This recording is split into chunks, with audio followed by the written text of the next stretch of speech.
Ever found yourself stuck on the side of a road with a flat tire?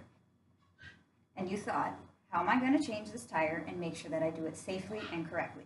Some might just call a tow truck or another individual to come and change the tire for them, but not everybody can spare the time and money that takes.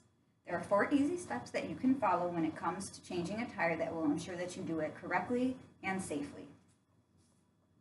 The first step to take when changing a tire is to prepare the vehicle to be raised off the ground. The first step for changing a tire is finding a safe location.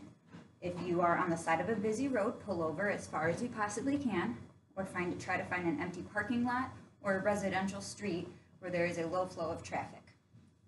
The vehicle should be on level ground, and once you're parked in a safe place, make sure that you have your hazards on to alert other drivers that you're there. Next, you need to locate all of the necessary items that are required to change a flat tire.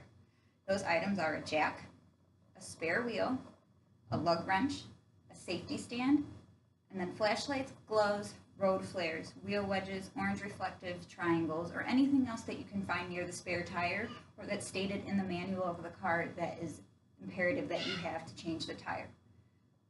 Also, when you check your spare tire, make sure that it's properly inflated. A lot of times when the manufacturer puts it in there, it is not inflated, and then that creates another problem when you're on the side of the road. So ensuring that your spare tire is properly inflated will also save you a lot of headache when it does come time to change your flat tire. You also then need to locate the instructions. Usually they're located near the spare tire, sometimes in the glove box, and they can also be found online if you need to look them up.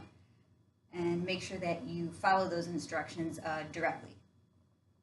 Before you raise the vehicle off the ground, you need to use your lug wrench to break the lug nuts loose, but only slightly so that the wheel is still attached to the car.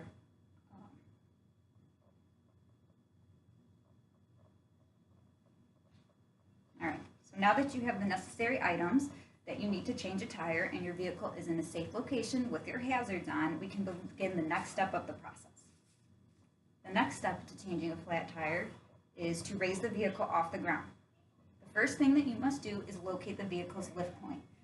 This can be tricky, but the internet really helps us because you can look up that lift point and then you can see an actual picture of it. The first thing that you have to do when locating the lift point, which first of all, it depends on the type of vehicle.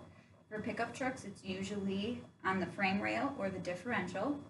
For passenger vehicles, typically the pinch weld of the subframe is used. And a lot of times is indicated by a triangle of where the proper lift point is. The second step is to position the jack underneath the vehicle and carefully lift it off the ground, keeping all body parts from underneath the vehicle. Once the vehicle is off the ground and the wheel begins to spin freely, tire should only be about 1 to 2 inches off the ground. The higher you raise the vehicle, the more unsafe it becomes because the farther it has to fall. So you really want to just lift it the minimum amount that you can to make sure that it's off the ground and that you can fully remove it. Once the vehicle is safely off the ground, then you can begin removing the wheel. You must insert a safety stand underneath the vehicle just in case the jack fails or you had incorrect placement of the jack. If one's not available, you can actually use the flat tire to put underneath the car, so then you can't get crushed. Make sure you use the proper lug wrench and then fully remove the lug nuts from the wheel, and make sure that you store the lug nuts in a safe place. It is imperative that you have those to reinstall your new wheel. Then you can now remove the wheel from the vehicle. It might be heavy, so maybe use your knee, or if you have somebody else with you, a passenger, to help you move it and safely move it out of the way so that you don't trip or fall or that it rolls into traffic. The most vital step of changing a wheel is the fourth and final step, which is installing the new tire. To install the new wheel onto the vehicle, you must place the new wheel on the lug nuts and ensure that it is pressed in as far as it can go, so that to make sure that when you properly tighten it, it is fully on there. Then you must place the lug nuts back onto the lugs and tighten them as much as possible. And then while you're doing this, make sure that the wheel is fully on the car. Then you may remove the safety stands or the flat wheel and slowly lower the jack until the vehicle touches the ground. The wheel should be touching the ground enough to prevent any rotation.